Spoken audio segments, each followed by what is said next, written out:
Hi, I'm Emmett Miller. These are the stories from the streets of Torrance, the incidents you won't see on the news or hear about on the radio. This is a chance for you to see the great work being done every day by the men and women of the Torrance Police Department. So buckle up as we take you on a ride along. This is Torrance Police, and you're in the passenger seat.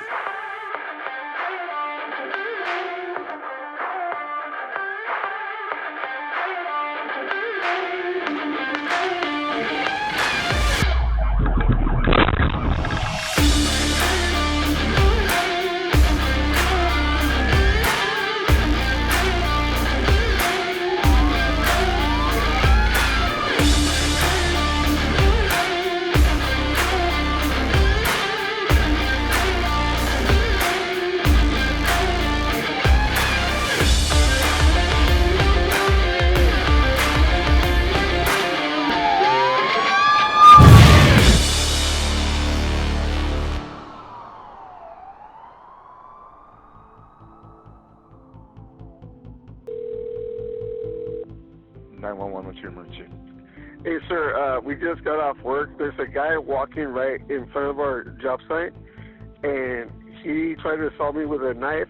He's walking down PCH towards Crenshaw right now. I was working afternoon watch, and we received a call of a man with a knife. He was brandishing a knife in the area of Norms, which is on PCH east of Crenshaw Boulevard.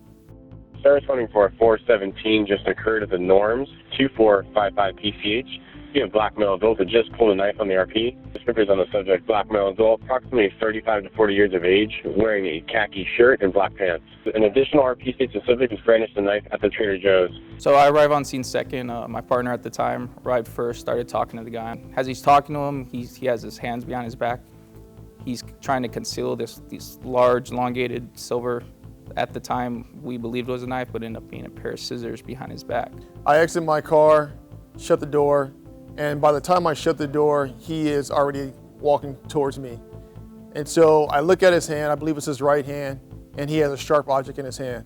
So I tell him to drop whatever's in his hand, because I'm not sure what it is. It can be a knife, it can be scissors. I tell him to drop it. And by that time, he's about 5 to 8 feet away from me. Do me a favor, just drop whatever's in your hand.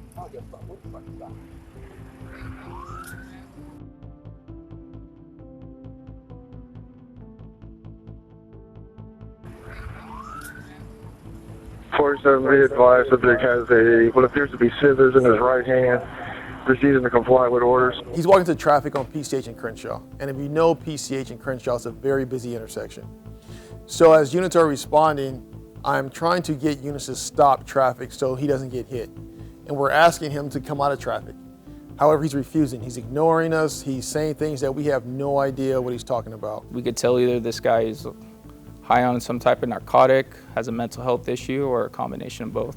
Based on the fact that this subject posed a significant danger to the public, the fact that he still possessed a weapon which prevented officers from safely going hands-on with him, we decided to attempt to use a less lethal tool to gain compliance and make the situation safe.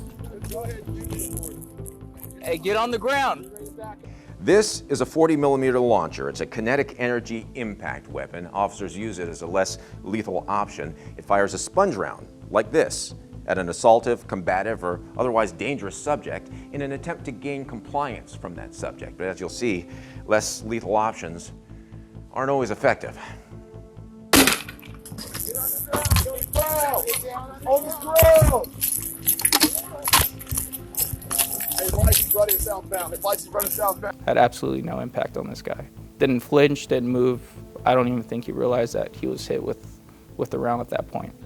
He fires a sponge round, and it makes contact with the individual, and he turns around and starts running.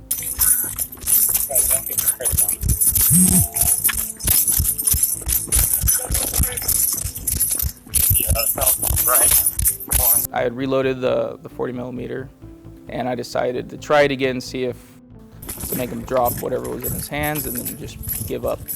At this point, I fired the round again, hit him square in the stomach. Same thing, no effect at all. It did absolutely nothing to him. Didn't flinch, didn't move.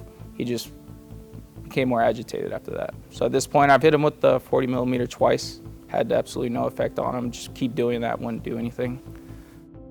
I decided to try to use the taser at this point. Taser!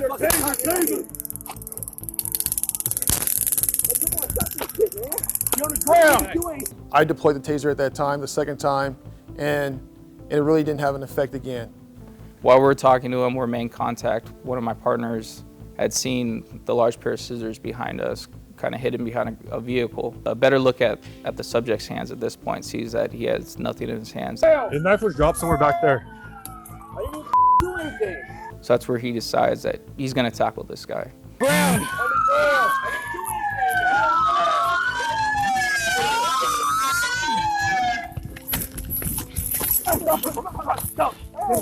Luckily for us, and ultimately, an officer was able to flank him and take him down by just a mere tackle. Hey, not even nobody, man. We got him. Everybody take a break. Everybody take a breath. Yeah. Everyone take a break. You guys get Wait, I got the right hand right here.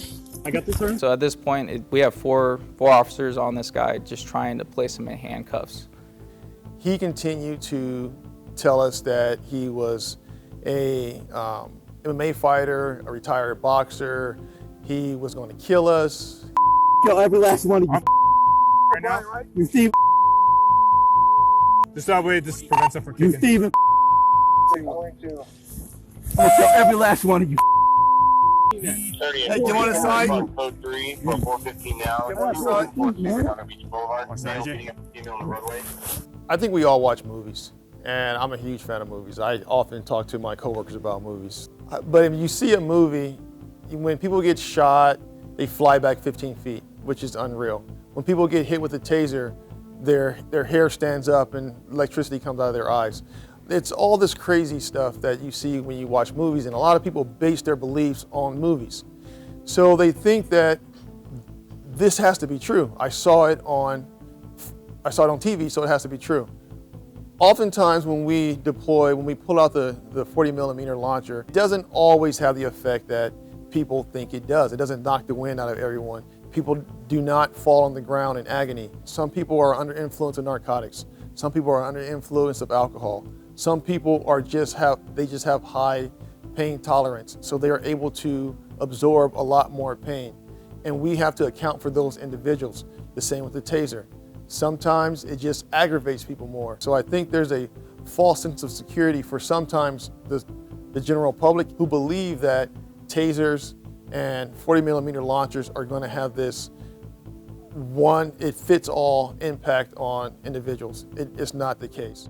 The mental health epidemic has become a difficult challenge for our officers to deal with every day. The officers in this situation used incredible restraint, dealing with an armed suspect, refusing to comply. But put yourself in their shoes as they've got to make quick decisions while weighing the safety of the public, themselves, and the subject who's potentially dangerous. Needless to say, it's not an easy task. Thanks for joining us. Don't miss the next episode of In the Passenger Seat.